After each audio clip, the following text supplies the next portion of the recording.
นะโมพุทธายะสิทธังนะโมพุทธายะ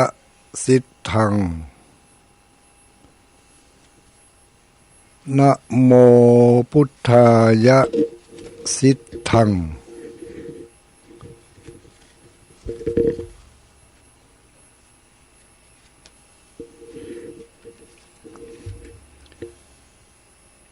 ยะถาอะหังตถาเอเตยะถาเอเตตถาอะหังยะถาอะหังตถาเอเตยะถาเอเตตถาอะหังยะถาอะหังตถาเอเตยะถาเอเตตถาอะหังขอความนอบน้อมแด่องค์สมเด็จพระสัมมาสัมพุทธเจ้าขอน้อมอภิวาทแด่พระสัทธรรมเจ้าขอน้อมนมัสการแด่พระอริยสังฆเจ้า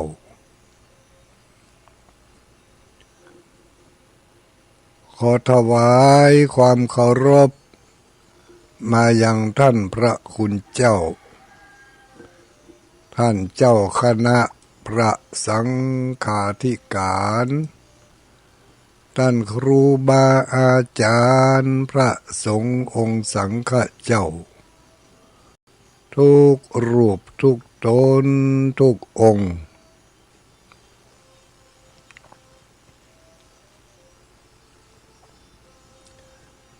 เจริญสุขเจริญพ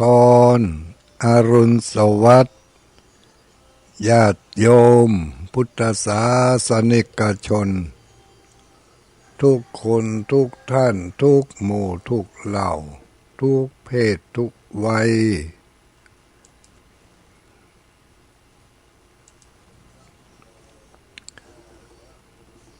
บัดนี้เวลานี้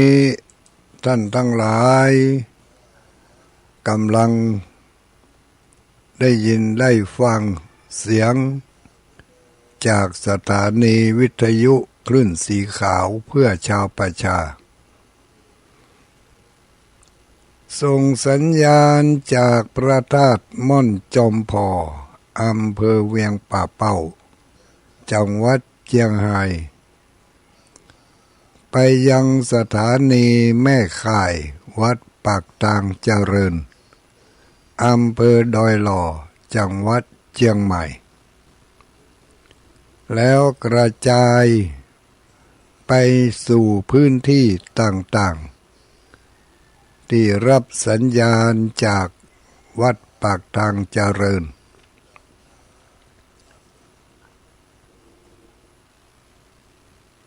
รับผิดชอบบริหารเวลาเมื่อเจ้าวันนี้วันพฤหัสบดีที่3เดือนกรกฎาคมพุทธศักราช2568ตรงกับเดือน10เหนือออก8ค่ำเดือน10เหนือออก8ค่ำวันพฤหัสบดีที่3กรกฎาคมเดือนนี้ตามปฏิทินเป็นเดือนที่7ตามเดือนเมืองของเราเป็นเดือนที่10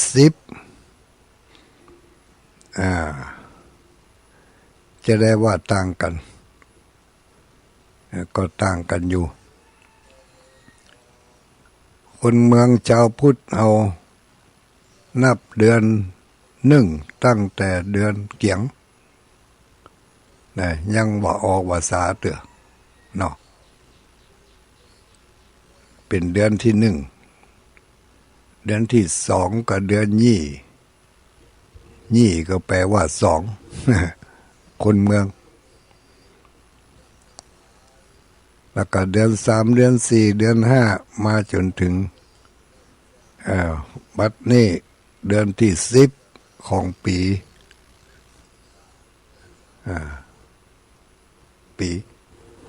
ศักราช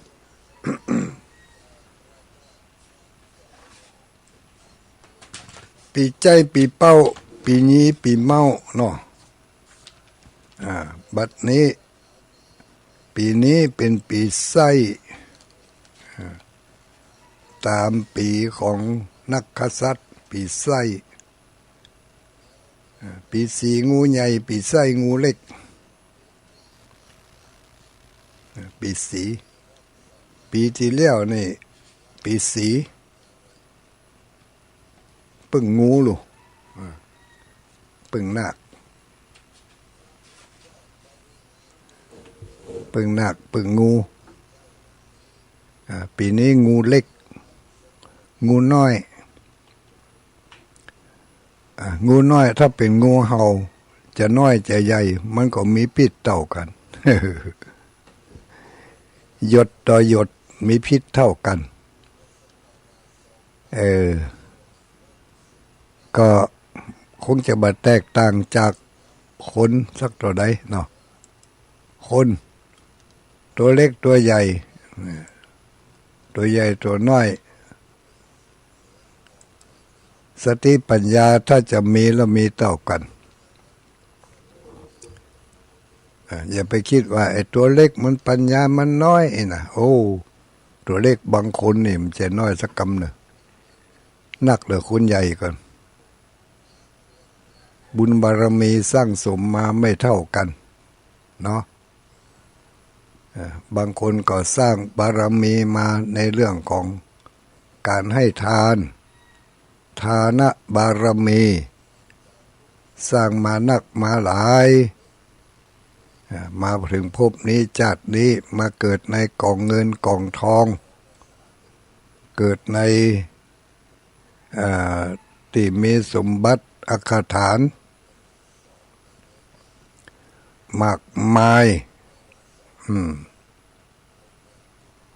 บางคนก็สร้างบารมี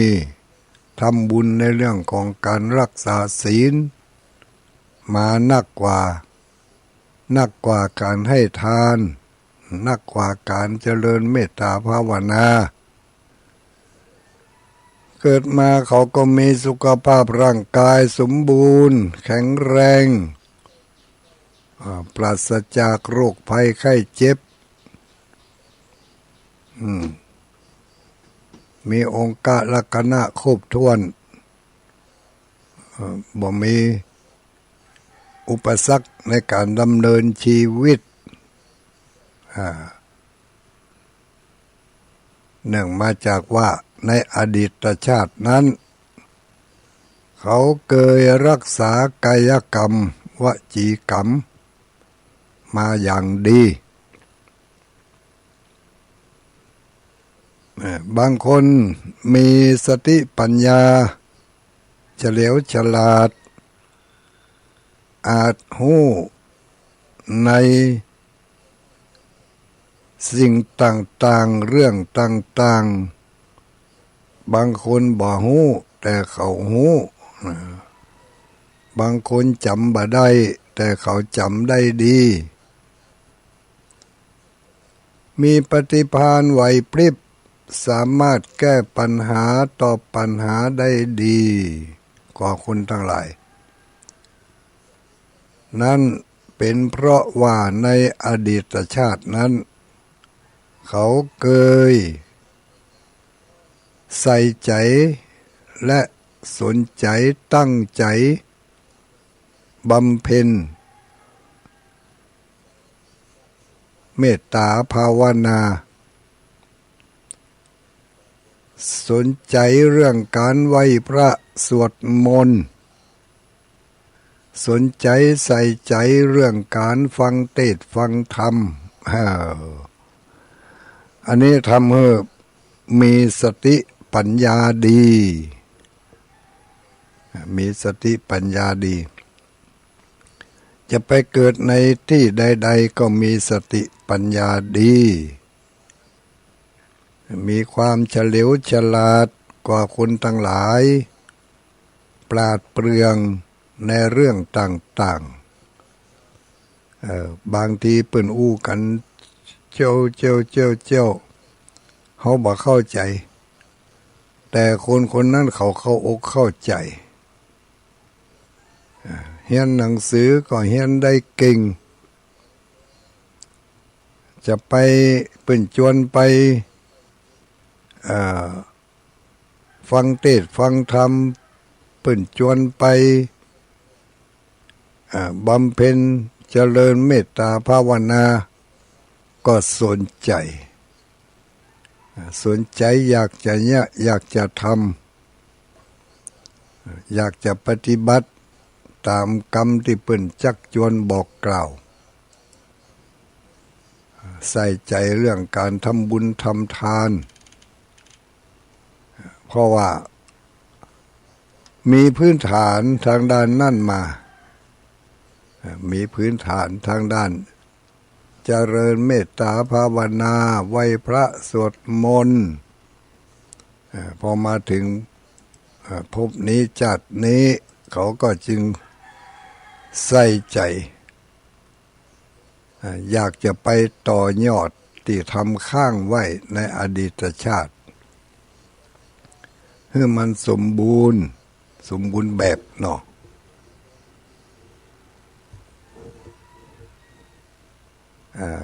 ก็บางผู้บางคนหรือแม้แต่ตัวของเขาเองในบางครั้งบางโอกาสก็ใส่ใจสนใจในเรื่องของการไหว้พระสวดมนต์เจริญเมตตาภาวนาสนใจเรื่องของการฟังเทศน์ฟังธรรมเปิดเทศน์ธรรมที่ไหนสถานีวิทยุขึ้นได้ที่เปิดเทศน์น้ำเทศน์ธรรมเปิดอธิบายสาธยายก็เปิดแล้วฟังก็เกิดความพอใจยินดีอยากจะฟังอยากจะได้ยินต่อไปแถมเพราะว่าเชื่อมันมีอยู่ในตัวในใจในสันดานของเขาอยู่แล้วมันจึงเกิดความสนใจใฝ่ฝันไขว่คว้า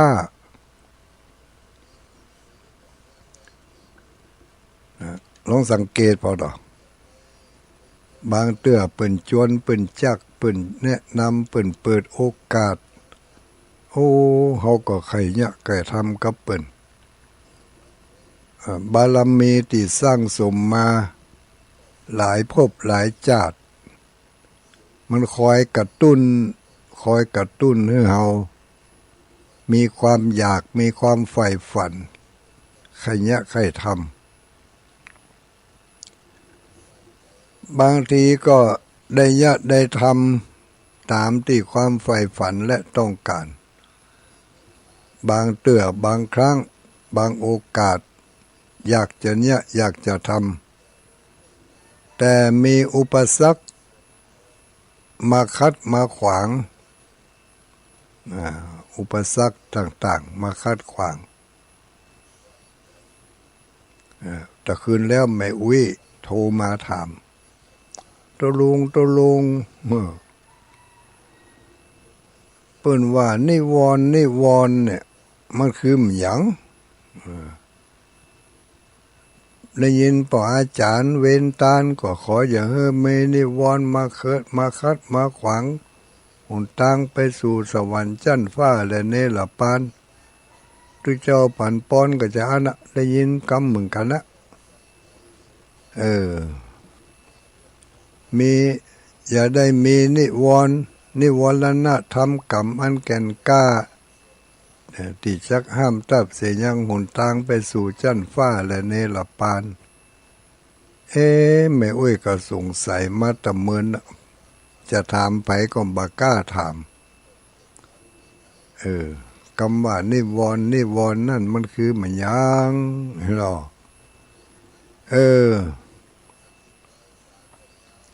ก็เลยบอกไปเต่าตีได้ห้ำได้เฮียนได้ศึกษาได้จือได้จำมาเนาะก็มาใจหู้แต่ก็ว่า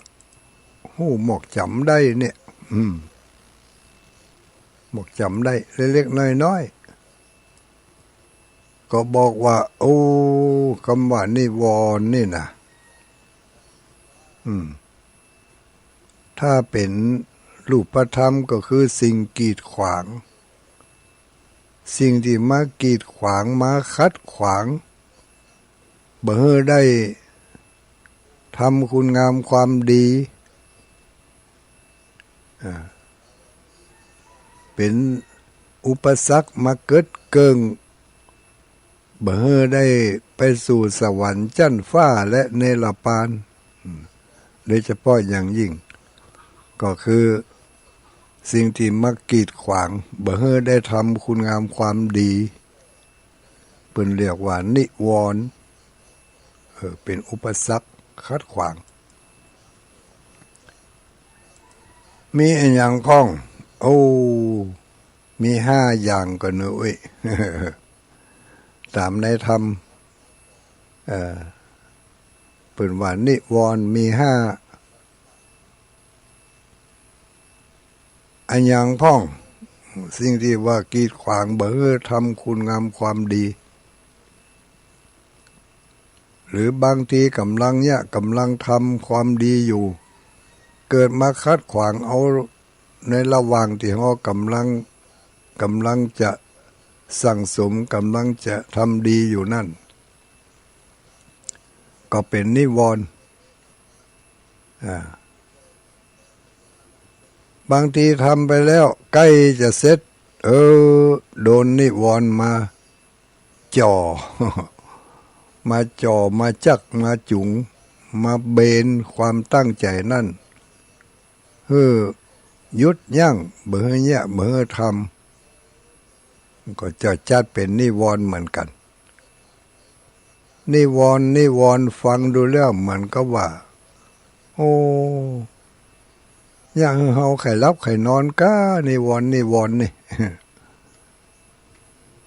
อ้าวเดี๋ยวจะลืมไปทำบอกให้น้อยเนาะจำมาจำผิดจำถูกครูบาอาจารย์โปรดชี้แนะชี้นำเนอะนิวรณ์5ก็มีอยู่5อย่าง5ชนิดอย่างที่1เป็นว่ากามฉันทะที่คอยคัดขวางความเจริญในด้านการทำคุณงามความดีก็คือความรักใคร่ความใคร่ความยินดีพอใจเรียกว่ากามฉันทะรักใคร่ยินดีพอใจในอันหยังในรูปในเสียงในกลิ่นในรสในสัมผัส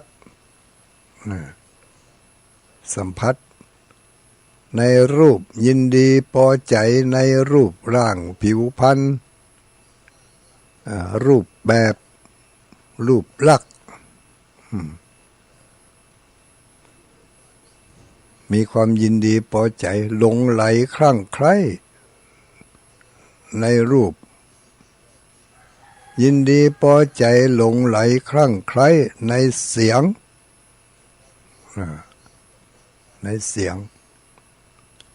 ยินดีพอใจคลั่งไคล้ในกลิ่น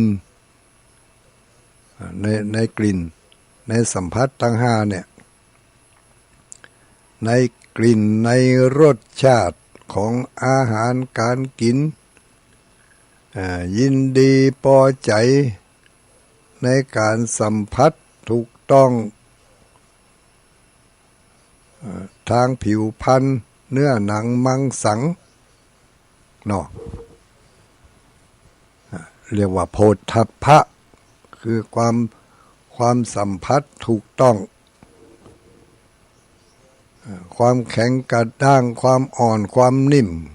ความอบอุ่นความเย็นหมดนี่แล้วไปเกิดความยินดีพอใจหลงไหลอยู่กับในสิ่งนั้นบางคนนี่บอกว่ามันเป็นไปบ่ได้ก็ตุลง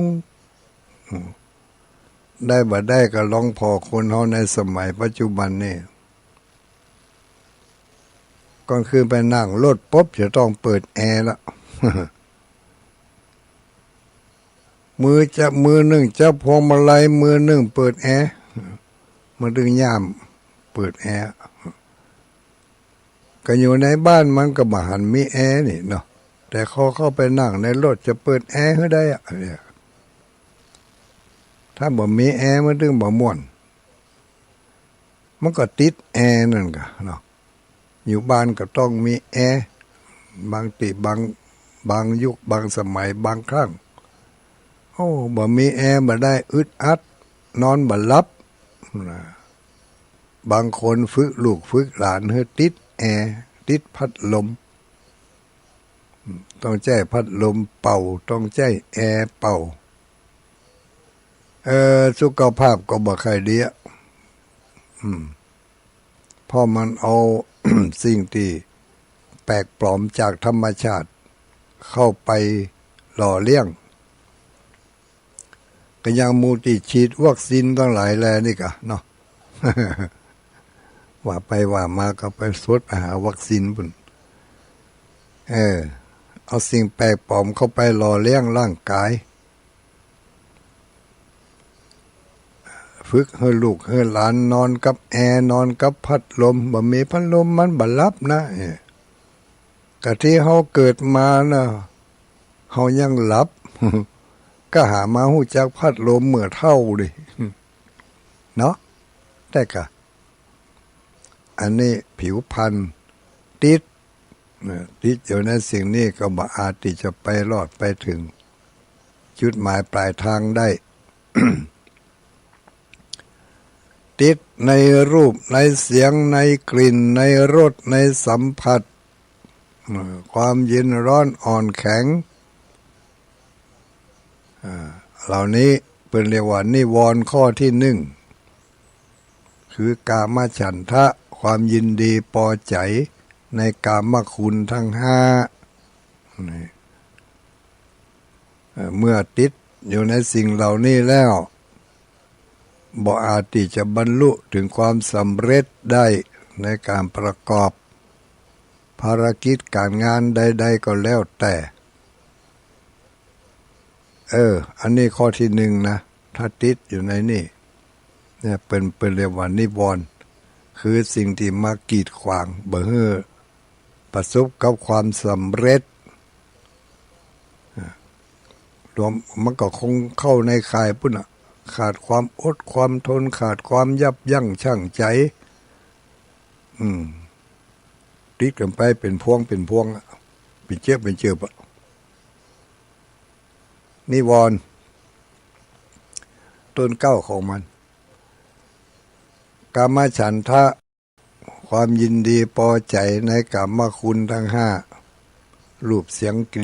ลิ่นรสสัมผัสถูกต้องเย็นร้อนอ่อนแข็งนี่เรียกว่าสัมผัสเนาะนอกจากนั้นก็อธิบายเอาคนเดียวเด้อ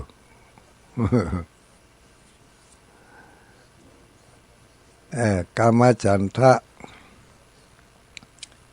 ต่อไปนิวรณ์ข้อที่สองข้อที่สองนี่เป็นว่าอย่างเป็นว่าพยาบาทความพยาบาทเป็นนิวรณ์พยาบาทอาฆาตจองเวรเนาะมีความโกรธ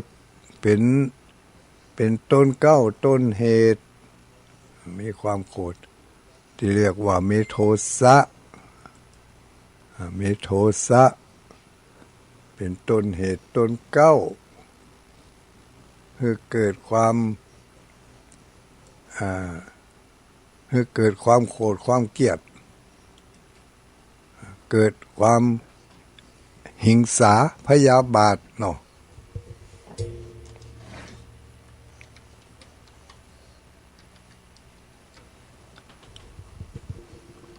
ความโกรธความเกลียดหิงสาพยาบาท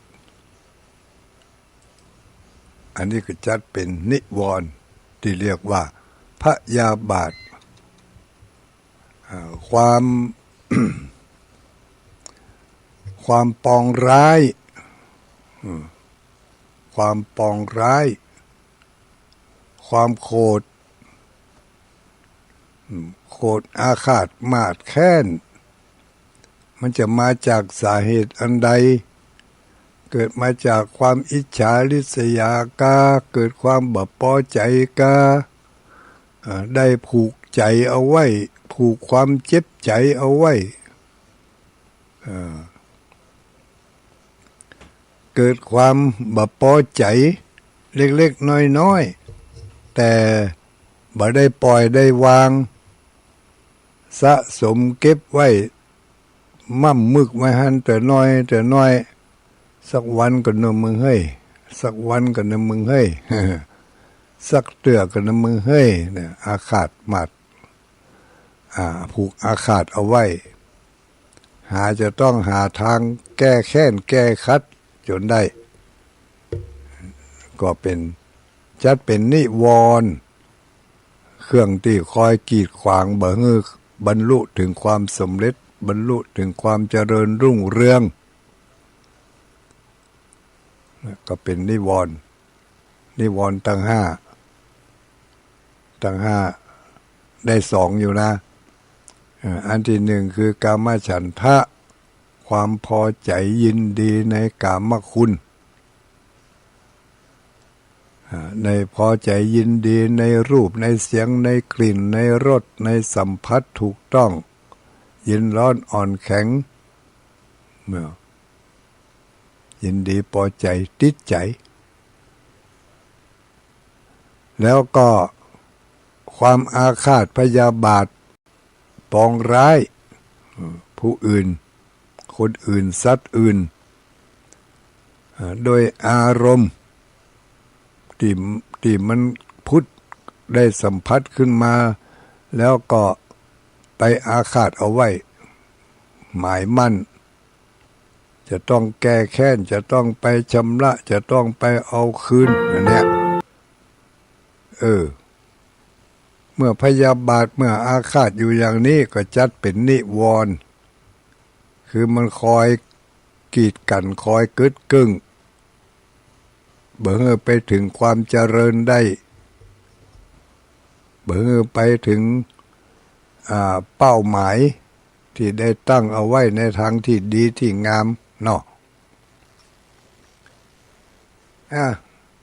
มากกว่านั้นก็อธิบายเอาคนเดียวเนอะ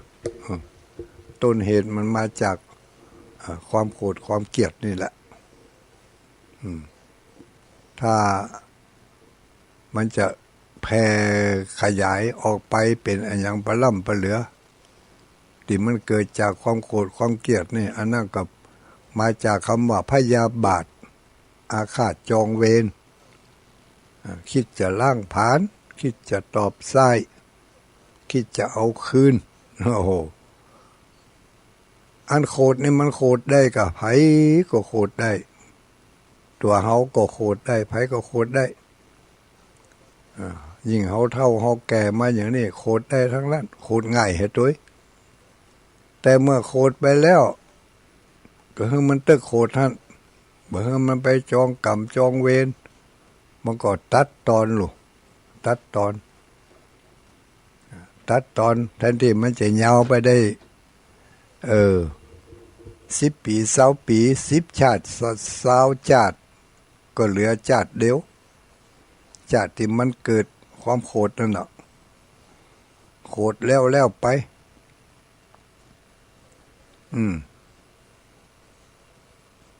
โกรธแล้วมันบ่ต้องมีพยาบาทเขาก็ตัดวงจรมันได้ น้อยหนึ่งตัดวงจรของความอาฆาตไม่ต้องไปมีอาฆาตแล้วไปหายไปจากมันเตอะอันจากมันเตอะนี่นะมันก็ดีลูกนิวรณธรรมกรรมอันแก่นกล้าข้อที่3นิวรณ์ข้อที่3ในภาษาเปิ้นเรียกว่าถีนมิทธะถีนมิทธะถีนมิทธะกรรมจำกัดความก็คือแปลว่าความง่วงเหงาหาวนอนหดหู่ในกลุ่มอารมณ์ประเภทความขี้เกียจขี้ข้านความท้อแท้ความเศร้าซึมความหมดหวังความเสียอกเสียใจหมดอะไรตายอยากขาดกำลังใจบ่มีความฮึกเหิมในการที่จะทำอันอย่างต่อไปโหดหู่ห่อเหี่ยวเบื่อเซ็งอย่างนี้อันนี้เรียกว่าทีนมิทะเมื่อเกิดขึ้นมาแล้วก็คอยเป็นสิ่งที่กีดขวางคัดขวางเบื่อบรรลุความเจริญเบื่อไปถึงเป้าหมายที่ต้องการอย่างที่ในกรรมโอกาสเวรตานก็ดีกรรมปั่นพรก็ดีก็คือบ่เฮอได้บ่เฮอจิตใจของเฮาได้ไปสู่สวรรค์ชั้นฟ้าและเนรปานได้เพราะเกิดความเนี่ยง่วงเหงาหาวนอนหดหู่มีอารมณ์บ่แจ่มใสมีความขี้เกียจขี้ข้านท้อแท้เศร้าซึมหมดหวังหดหู่หมดอะไรตายอยากห่อเหี่ยวเซ็งเหล่านี้ประเภทของถีนมิทธะประเภทของถีนมิทธะข้อที่3เนอะนิวรณ์ข้อที่3นิวรณ์ข้อที่4นิวรณ์ข้อที่4เครื่องสิ่งที่กีดขวางบ่ให้บรรลุความสำเร็จบ่ให้บรรลุความสำเร็จหรือว่าที่ไปคอยคัดขวางบ่ให้ถึงเป้าหมายในการดำเนินชีวิตในการทำคุณงามความดีอันอย่างต่างๆข้อนิวรณ์คือสิ่งกีดขวางที่บ่ให้บรรลุบ่ให้ถึงความสำเร็จ3ข้อผ่านไปเนาะข้อที่4เรียกว่าอุทธัจจะกุกกุจจะอุทธัจจะกุกกุจจะเปิ้นว่าอุทธัจจะกุกกุจจะนี่ก็คือความฟุ้งซ่านความรำคาญของจิตใจของอารมณ์หมายถึงอารมณ์ประเภทที่วิตกกังวลหวาดระแวงขี้กลัวขี้ย้าน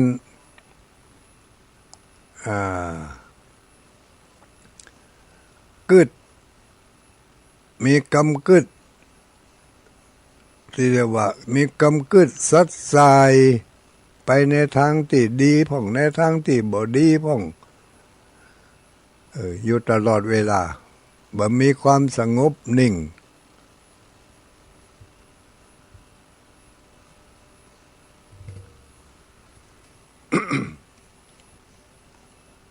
ขอสุมาอภัยมีความกังวลวิตกกังวลความวิตกกังวลความใจฟุ้งซ่านรำคาญงุดงิดงุนง่านเราเนี่ยอันนี้เรียกว่าจัดว่าอุทธัจจะกุกุจจะถ้าอารมณ์เกิดอย่างนี้ขึ้นมาในจิตในใจแล้วมันไปคอยคัดขวางบ่ให้ได้บรรลุบ่ให้ได้สำเร็จในสิ่งที่เฮาเนี่ยเฮาทำที่เฮาตั้งอกตั้งใจจะเดินไปให้ถึงเป้าหมายได้ความฟุ้งซ่านความรำคาญวิตกกังวลหวาดระแวงอันยังก็กลัวไปเห็นไปตกไปเสี่ยง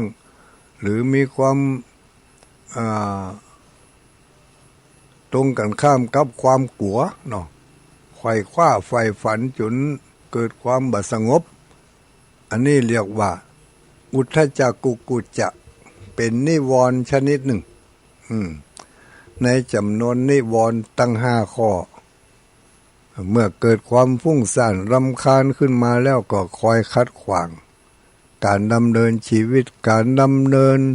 ประกอบคุณงามความดีต่างๆแม้แต่กระทั่งการจะฟังเทศน์ฟังธรรมฟังไปก็รำคาญเหงายังบอกว่าอย่างอันยังบอกว่าอย่างอีรำคาญมาได้ก็อันเก่านั่นน่ะมาว่าหูแล้วหูหายสักเตื่อเป็นนิวรณ์เนอะมันเป็นนิวรณ์จบก็บ่จบต้องบ่เดียวเข้าใจต้องจะไปวัดแล้วไว้เดี๋ยวก็จบยังแหมคอยังแหมคอนิวรณ์ข้อสุดท้ายเพิ่นเรียกว่าวิจิกิจฉาวิจิกิจฉานี่คือความลังเลสงสัยบ่มั่นอกบ่มั่นใจเนาะบ่แน่ใจกังว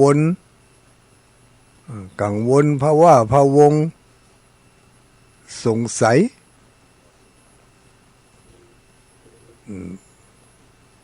กล้ากลัวอย่างคนเมืองเขาว่าอย่างจะยุบก็จะสะก็เสียดายเนี่ยประเภทเนี่ยประเภทกังวลลังเลสงสัยบ่มั่นใจในเรื่องต่างๆเรื่องของการทำบุญทำทานก็สงสัยทำไปมันจะได้บุญมันได้บุญอย่างใดเป็นว่าพระพุทธเจ้ามีแต่ก็บ่มีแต่หูบางทีคนที่ว่านั่นกลัวคนอื่นบ่เชื่อก็เลยสร้างก็เลยแต่งเอาว่ามีพระพุทธเจ้ามาสอนอย่างอันอย่างนี้ที่จริงพระพุทธเจ้าบ่มีตัวเก่านั่นน่ะพระธรรมบ่มีก็ตัวเก่านั่นน่ะว่าเอาเกิดความสงสัยขึ้นมาเป็นว่าทำความดีแล้วได้ไปสวรรค์กับสวรรค์มันจังมีแต่ว่าทำความดีได้ดีมันได้ดีแต่ว่าพอบ้านเหนือบ้านใต้เนาะเปิ่นบ่ทำความดีอย่างสักอย่างเปิ่นยังได้ดีชวนไปไหนก็บ่หันไปสักเตือเปิ่นจะรอเตียนนะบ่วันที่4นี่ที่วัดสลีสุพรรณมารอบ่เลยมันอะรอมันเนี่ยอย่างก็มาหันได้ดีอย่างขึ้นมาเกิดความลังเลสงสัยในเรื่องของการทำดีและทำไม่ดีอย่างนี้เรียกว่าเป็นนิวรณ์คอยกึดเกิ้งบรรลุถึงเป้าหมายที่เราต้องการเพราะถ้าเราเนี่ยอย่างถ้าเราเนี่ยไปทำไปด้วยความสงสัยลังเลนี่กังวลเพราะว่าพะวงอยู่นี่ มันไปบั่นทอนศรัทธาคือความเชื่อความเลื่อมใสบั่นทอนชีวิตจิตใจที่จะให้ถึงเป้าหมายที่ดีก็ไปบ่ได้ไปบ่ฮอดดังนั้นนิวรณ์ทั้ง5ประการเป็นจึงบอกว่าเป็นสิ่งเป็นเครื่องกีดขวางความเจริญนะเป็นสิ่งที่กีดขวางความเจริญเป็นเครื่องกั้นอารมณ์ต่างๆที่เกิดจากความนึกความคิดเหล่านี้ไปคัดขวางบ่ให้บรรลุคุณงามความดีมันบ่เปิดโอกาสให้ทำความดีและเป็นเครื่องกั้นความดีบ่ให้เข้ามาถึงจิตใจของเฮาเป็นอุปสรรคคอยที่จะคัดขวางบ่ให้เฮาได้ไปถึงคุณงามความดีที่เฮาอยากจะได้อยากจะทำอย่าให้เฮาเกิดความล้มเลิกในระหว่างการปฏิบัติล้มเลิกในระหว่างที่กำลังจะคิดคิดทำเกิดมาจากอุปสรรคทั้ง5ประเภทนี้ ทบทวนให้น้อยเดี๋ยวจะลืมเนาะนิวรณธรรมกรรมมันแก่นกล้าที่มันห้ามตับเสียยังหุนตางไปสู่สวรรค์ชั้นฟ้าและเนรปานนั่นคืออะไรนิวรณ์ทั้ง5ก็คือ1กามฉันทะ ความยินดีพอใจในกามคุณทั้ง5รูปเสียงกลิ่นรสสัมผัสโผฏฐัพพะสัมผัสเนาะอันนี้บอกว่าจะเป็นคนหรือสัตว์หรือว่าสิ่งของถ้ายินดีพอใจในกามในลักษณะของกามความยินดีพอใจความใคร่ความอยากได้อยากมีอยากเป็นจัดเป็นกามคุณกามฉันทะความพอใจในกามเป็นนิวรณ์ตัวหนึ่งนิวรณ์อันที่2ตัวที่2ก็คือพยาบาทความคิดอาฆาตปองร้ายคิดผูกใจผูกมั่นริษยากึดหาที่จะตอบจะไส้จะแตนจนได้อย่างนี้ในเรื่องที่บดีทั้งหลายเรียกว่าพยาบาทอาฆาตปองร้ายเนาะนิวรณ์ข้อที่3ก็คือถีนมิทะความง่วงเหงาหาวนอนความขี้เกียจขี้ค้านท้อแท้เศร้าซึมหมดหวังเสียใจหมดอะไรตายอยาก ไร้กำลังใจบ่ฮึกเหิมเบื่อเซ็งเหล่านี้เรียกว่าถีนมิทะความง่วงเหงาหาวนอนความหดหู่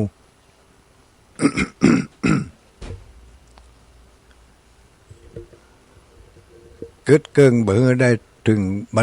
รลุถึงคุณงามความดีนิวรณ์ข้อที่4ก็คืออุทธัจจะกุกกุจจะ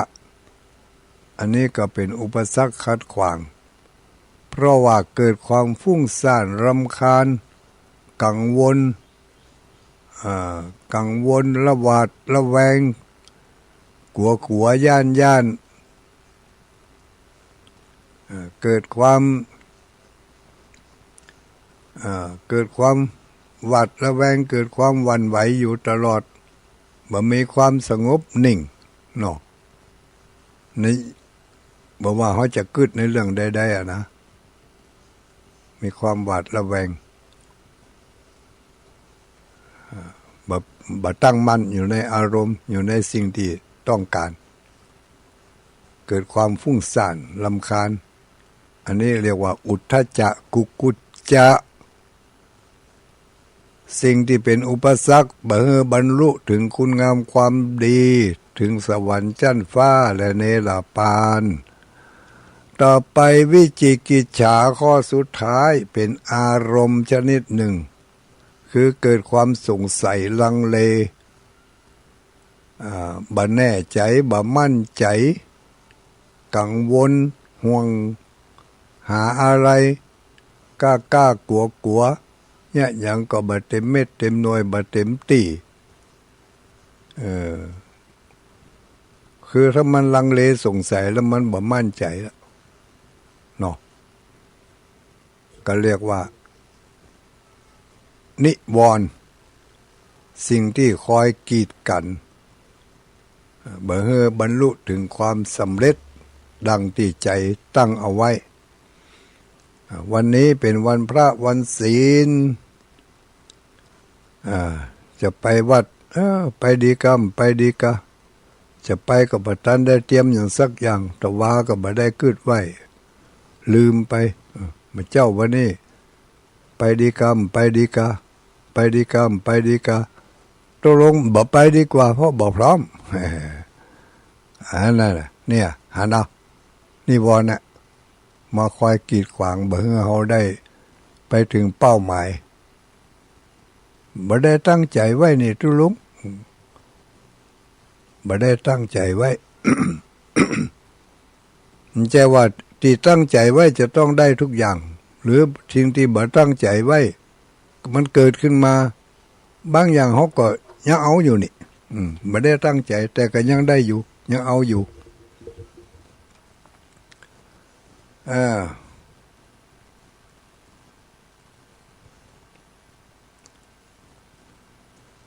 รวมความแล้วโอ้นักไข่หมดเวลาแล้วนี่เนาะไม่เว้ยเพิ่งก็เตรียมตัวกันไปวัดไปวาบำพ่องก็ไปถึงวัดพุ่นแล้วบางตีก็เปิดเครื่องขยายเสียงออก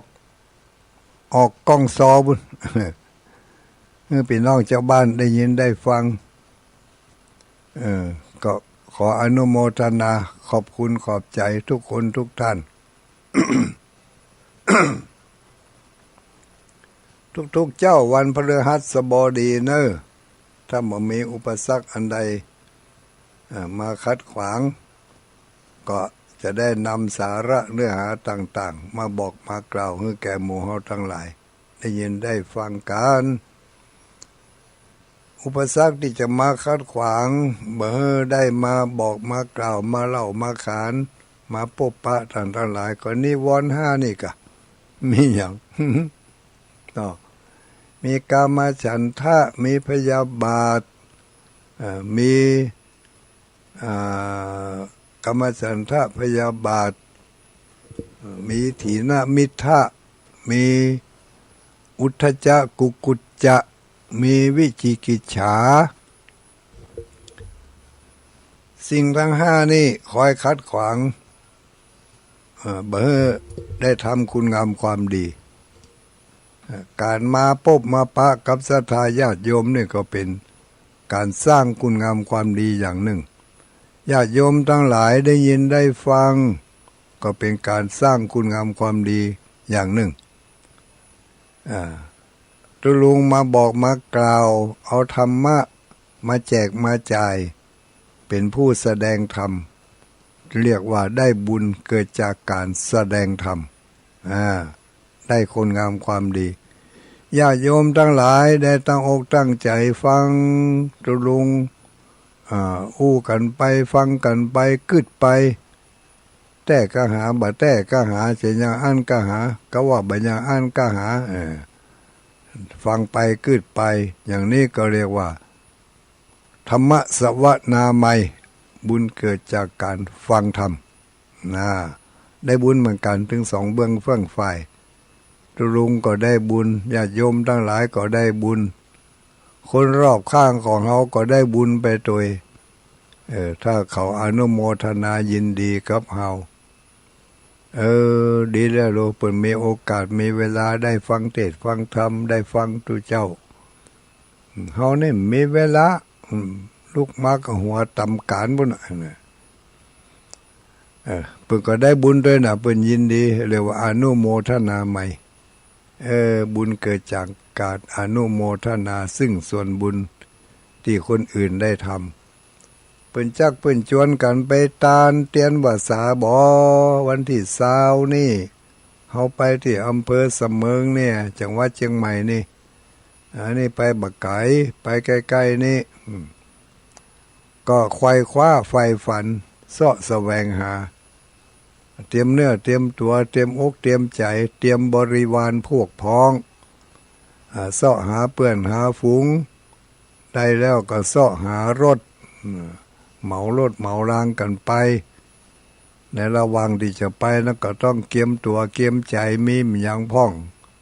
เกียมไว้ตั้งแต่บัดเดี๋ยวนี้ก็จะก้อยๆบรรลุทะลุด่าน5ด่านนี่ไปได้ทีละด่าน5ด่านคอยที่กีดขวางบ่ให้ไปถึงความเจริญได้สิ่งที่กีดขวางบ่ให้บรรลุความสำเร็จในทางที่ดีก็คือนิวรณ์ทั้ง5 กามฉันทะความยินดีพอใจในกามคุณพยาบาทความอาฆาตปองร้ายถีนมิทธะความง่วงเหงาหาวนอนหดหู่อุทธัจจะกุกุจจะความฟุ้งซ่านรำคาญวิตกกังวลหวาดระแวงวิจิกิจฉาความลังเลสงสัยบ่เป็นที่ตกลงปลงใจได้กังวลกล้ากลัวเนี่ยอย่างก่อนเนี่ยได้บ่เต็มที่บ่มั่นใจทั้ง5ประการนี้เป็นสิ่งที่คอยกีดขวางบ่ให้บรรลุถึงความสำเร็จในการประกอบภารกิจการงานต่างๆจุดหมายสูงสุดก็คือบ่อาจที่จะไปถึงชั้นฟ้าและนิพพานได้เจ้าวันนี้ใช้เวลากับญาติโยมทั้งหลายมาก็มากหน้าหลายตาพอสมควรอยู่แต่เวลาก็ยังเหลือนักจะขอประชาสัมพันธ์ข่าวบอกกล่าวการบุญการกุศลให้ได้รับทราบกันในภาคตอนท้ายนี่เนาะตอนสุดท้ายก็ในวันที่4ก็คือวันพรุ่งนี้วันที่4พี่น้องอำเภอเวียงป่าเป้าอำเภอใกล้เคียงใครมีความประสงค์จะร่วมทำบุญร่วมทำคุณงามความดีร่วมสนับสนุนกิจกรรมต่างๆของทางพุทธสมาคมของเรากิจกรรมในทางพระพุทธศาสนาก็คือจะมีการเปิดป้ายมีการเปิดป้ายอย่างเปิดป้ายเปิดป้ายสถานปฏิบัติธรรม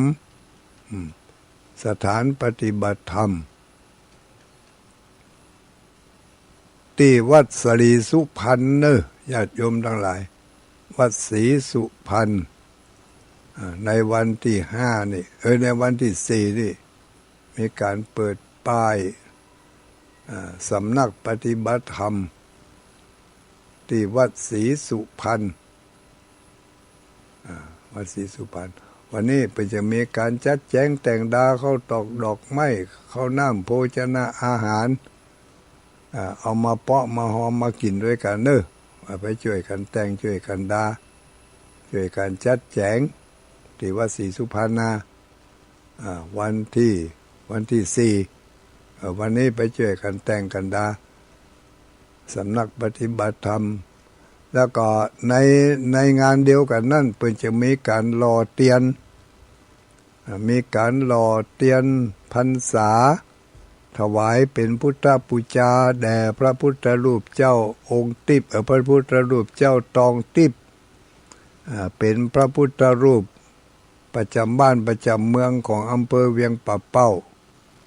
ในงานนี้จะมีถึงส่วนราษฎรและส่วนราชการ ร่วมกันมาร่วมกันทำร่วมกันร่วมกันทำร่วมกันปฏิบัติเพื่อบรรลุเป้าหมายเนาะญาติโยมทั้งหลายที่วัดสรีสุพรรณเนอะไปลืมเนอะวันพรุ่งนี้นะเปิดจะมีนิมนต์พระสงฆ์องค์สังฆเจ้าไปร่วมด้วยเวลา เวลา 9 โมงพิธีเปิดป้ายศูนย์ปฏิบัติธรรมประจำอำเภอโดยเจ้าคณะอำเภอเวียงป่าเป้าและส่วนราชการมีท่านนายอำเภอเป็นประธานในฝ่ายคฤหัสถ์เวลา 9 โมงป่ายก็จะมีการถวายจตุปัจจัยทายธรรมอนุโมทนาเป็นอันเสร็จพิธีตั้งแต่ 10 โมงเป็นต้นไปจนถึงปะนะเสียงเวลาปุ่นน่ะจะมีกิจกรรมรอเตียนพรรษาถวายเป็นพุทธบูชาโดยนำโดยชมรมชาวพุทธตำบลเวียงตำบลสันสลีโรงเรียนต้นเป้าโรงเรียนต้นเป้าที่วัดศรีสุพรรณนะวันพรุ่งนี้เนอะมีเวลามีโอกาสก็ไปใครจะเอาอย่างไปให้ไปหอมก็ได้เนอะตามอัธยาศัยข้าวหม้อแกงหม้อข้าวน้ำโภชนาอาหารขนมข้าวเหนียวอันยังก็ว่ากันไปจะเอาของห้อนของเย็นไปสู่กันก็ได้ของห้อนก็คือกาแฟร้อนๆของเย็นก็คืออาติมอย่างก็ว่ากันไปเนอะวันนี้วันที่3ลูกจากนี้ไปแถม10 วันเลยญาติโยมทั้งหลายที่ม่อนพระศรี2 เมืองจะมีประเพณีอันหนึ่งก็คือประเพณีส่งน้ำพระธาตุและพระเจ้าศรี2 เมืองในวันเข้าพรรษาของตุเจ้าก็คือวันที่11เนอะวันที่11เดือนนี้ก็กี่ข้างไงแล้วก็ปากันไปเนอะวันที่11ติม่อนพระศรี2 เมืองไปส่งน้ำพระธาตุกันส่งน้ำพระเจ้าวันนี้ขออนุญาตนำรายการนี้ไปก่อนพบกันใหม่ในวันพฤหัสหน้าสำหรับวันนี้จัตตารโอธรรมาวัฏันติอายุวันโนสุขังพลัง